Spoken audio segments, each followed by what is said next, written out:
हम बात करेंगे ट्रांसक्रिप्शन के बारे में। तो सबसे पहले हम देख लेते हैं कि what is the transcription. Transcription की डेफिनेशन क्या है कि the synthesis of messenger RNA from the DNA is called transcription. यानी कि हमारे पास डीएनए मौजूद है, उससे हम सिंथेसिस कर रहे हैं मैसेंजर आरएनए की, और ये चीज़ कहला रही है ट्रांसक्रिप्शन।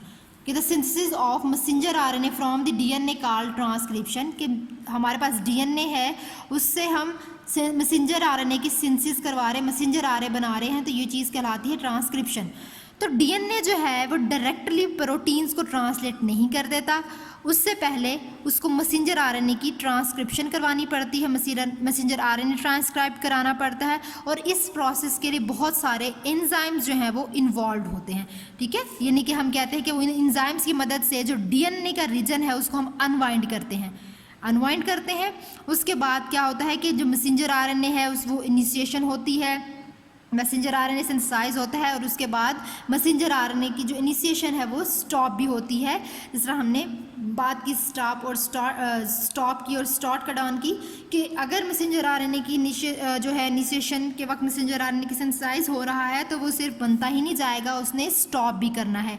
ठीक है, तो हमें पता चल गया कि मॉडिफाई हो गया मैसेंजर आरएनए। उसके बाद हम कहते हैं जब मैसेंजर आरएनए बन जाता है तो फिर क्या होता है कि ट्रांसक्रिप्शन जो है वो कंप्लीट हो जाएगी। After the also modify messenger RNA the completion of transcription occur, कि जब मैसेंजर आरएनए बन जाता है तो ट्रांसक्रिप्शन जो है वो भी कंप्लीट हो जाती है। अब इनके बाद कुछ कंपोनेंट्स हैं जो इसमें इन्वॉल्व हैं। अब उस कंपोनेंट्स की अगर बात करें तो हम कह रहे हैं कि जिसको हम ट्रांसक्रिप्शन यूनिट कह रहे हैं, उन कंपोनेंट्स को हम कह रहे हैं कि ट्रांसक्रिप्शन यूनिट है कि segment of DNA that take part in transcription. अब उस ट्रांसक्रिप्शन यूनिट हम किसको कह रहे हैं कि वो segment of the DNA that take part in transcription. एक डीएनए है, उसका कुछ सेगमेंट है जो कि ट्रांसक्रिप्शन में हिस्सा ले रहा है, वो कहला रहा है ट्रांसक्रिप्शन यूनिट। अब उसमें कुछ कंपोनेंट्स हैं जो कि प्रोमोटर है, स्ट्रक्चरल जीन है और टर्मिनेशन। अब प्रोमोटर हम कह रहे हैं कि वो जगह जहाँ पे आरएनए पॉलीमरेज जो एंजाइम है उसने बाइंड करना है। जैसे हमने जब इससे पहले हमने रेप्लिकेशन पढ़ा, उसमें हमने डीएनए पॉलीमरेज की बात की कि बहुत इंपॉर्टेंट एंजाइम था।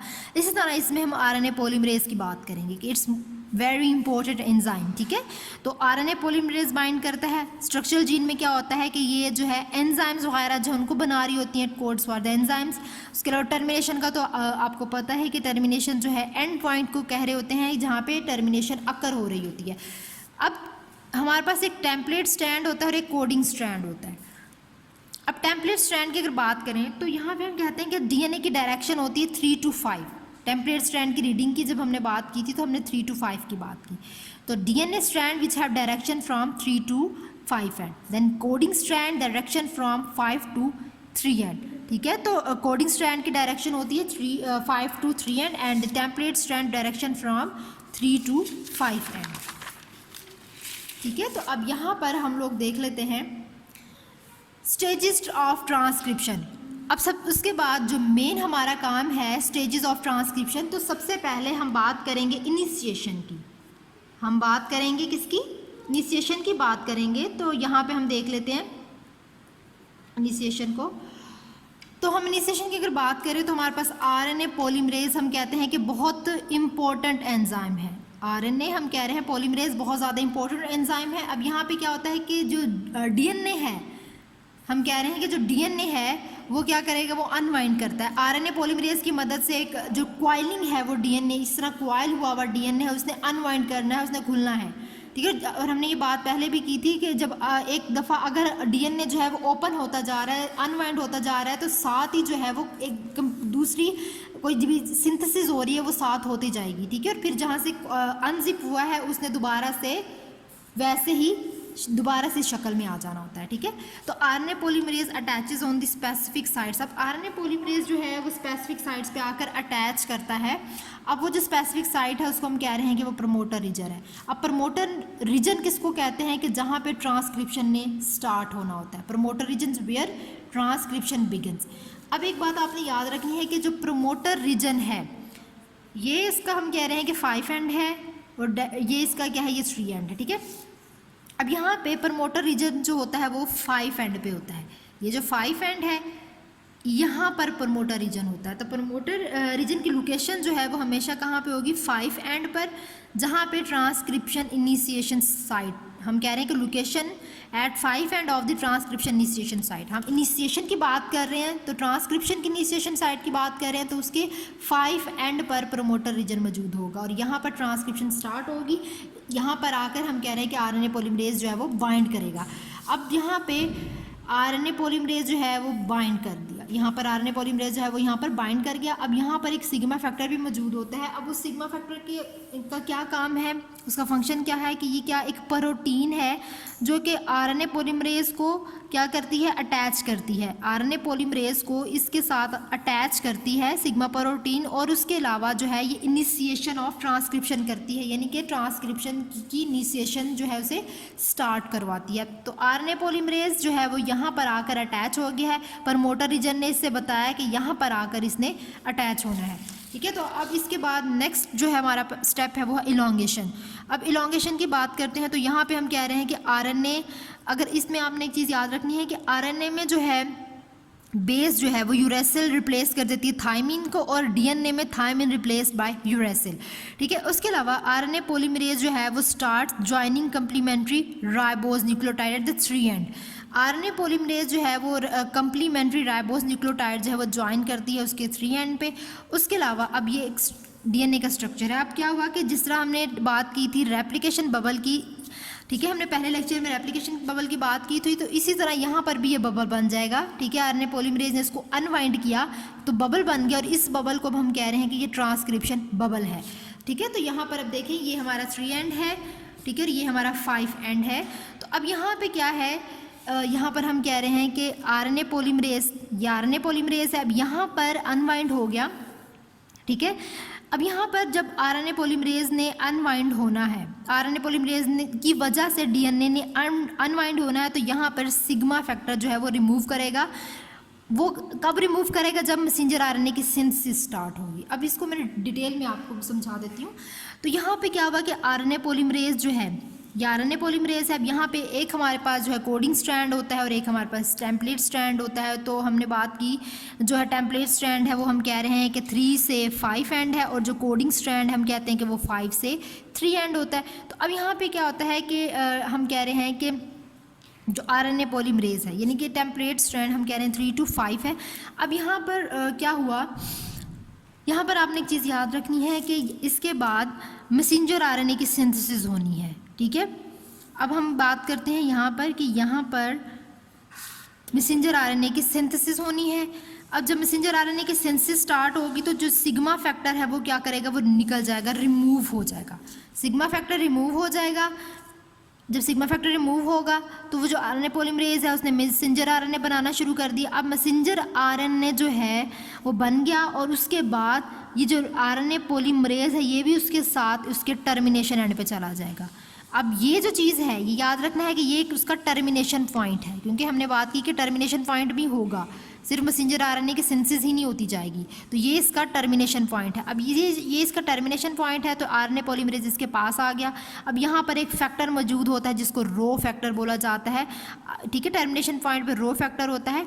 ठीक है, अब इसने क्या काम करना है कि इसके बाद सिग्मा फैक्टर, मैसेंजर आरएनए की सिंथेसिस के बाद सिग्मा फैक्टर निकल गया। ठीक है, सिग्मा फैक्टर रिमूव हो गया। अब जो मैसेंजर आरएनए की सिंथेसिस है वो हम कह रहे हैं टेम्पलेट स्ट्रैंड पर हो गई।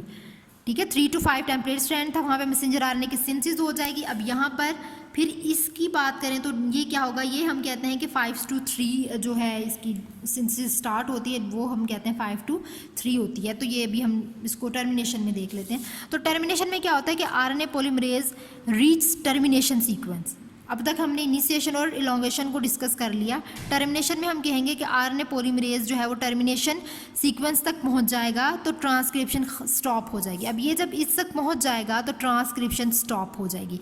अब यहाँ पे जो न्यूली ट्रांसक्राइब्ड मैसेंजर आरएनए बनता है उसको हम प्राइमरी ट्रांसक्रिप्ट बोलते हैं। तो newly transcribed messenger RNA is called the primary transcript. अब यहाँ पे ठीक है, तो अब यहाँ पे क्या होगा, यहाँ पे हमने बात की सिग्मा फैक्टर तो निकल गया। ठीक है, अब यहाँ पे हम देखते हैं कि ये देखें, ये हमारे पास मैसेंजर ट्रांसक्रिप्शन स्टॉप हो गई।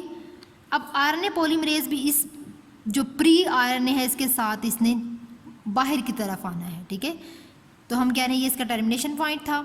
आरएनए पॉलीमरेज जो है वो इस मैसेंजर आरएनए के साथ, जो हम आरएनए बना है प्री आरएनए के साथ, इसने बाहर अब निकलना है, ठीक है। तो अब यहाँ पे क्या होगा कि आरएनए जो है जिसको हम कह रहे हैं 5 to 3 एंड है, ठीक है।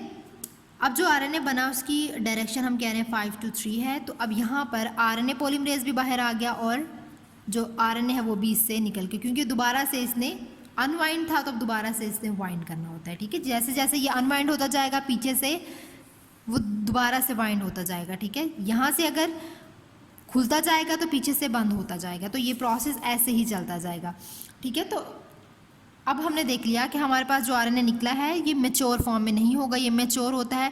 अब यहाँ पे मैच्योर क्यों नहीं होगा? क्योंकि इसमें एंट्रॉन्स और एक्सॉन्स मौजूद होते हैं। एंट्रॉन्स और एक्सॉन्स की बात करें तो एंट्रॉन्स नॉन कोडिंग रीजन और एक्सॉन्स हम कहते हैं कोडिंग रीजन्स को। अब यहाँ पे क्या होता है कि कोडिंग रीजन्स यानी कि these non coding regions are removed by splicing. अब ये स्प्लाइसिंग एक और मेथड है जो कि आपकी बुक में जो है भी मेंशन नहीं है, इसलिए जो है इसके लिए भी आपको नहीं इसमें समझना। अगर तो हम नेक्स्ट हम देखेंगे अगर स्प्लाइसिंग का प्रोसेस रिक्वायर्ड हुआ तो वो आपको समझाया जाएगा, ठीक है।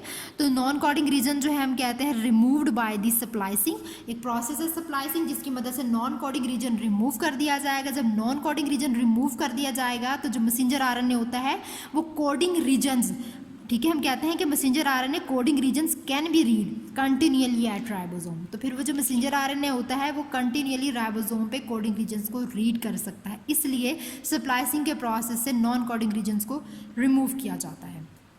तो ये प्रोसेस जो है हमने देख लिया, ये सारा प्रोसेस क्या है, ये ट्रांसक्रिप्शन का प्रोसेस है। तो हम यहाँ से दोबारा से एक दफ़ा देख लेते हैं। ये हमने कहा प्रमोटर रीजन जो है 5 एंड पे होता है। उसके अलावा आरएनए पॉलीमरेज जो है सिग्मा फैक्टर की मदद से अटैच हो गया इसकी प्रमोटर रीजन पे। प्रमोटर रीजन बताता है कि यहाँ पर ट्रांसक्रिप्शन स्टार्ट होना है। उसके बाद सिग्मा फैक्टर जो है वो इनिशिएशन ऑफ ट्रांसक्रिप्शन करता है।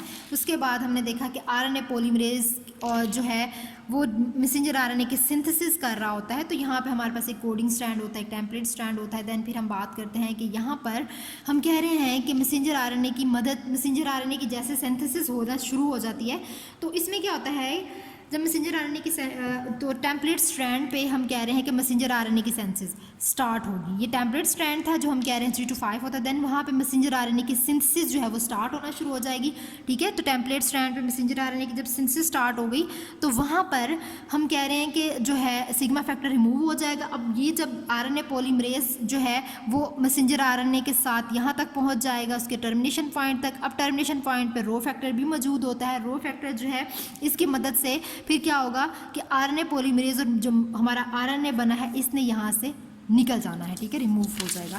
उसके बाद टर्मिनेशन पे, क्योंकि हमने बात की कि टर्मिनेशन पॉइंट पे आकर इसने आरएनए ने यहाँ से निकल जाना है और ये मैच्योर फॉर्म में नहीं है क्योंकि इसमें नॉन कोडिंग रीजन्स मौजूद हैं।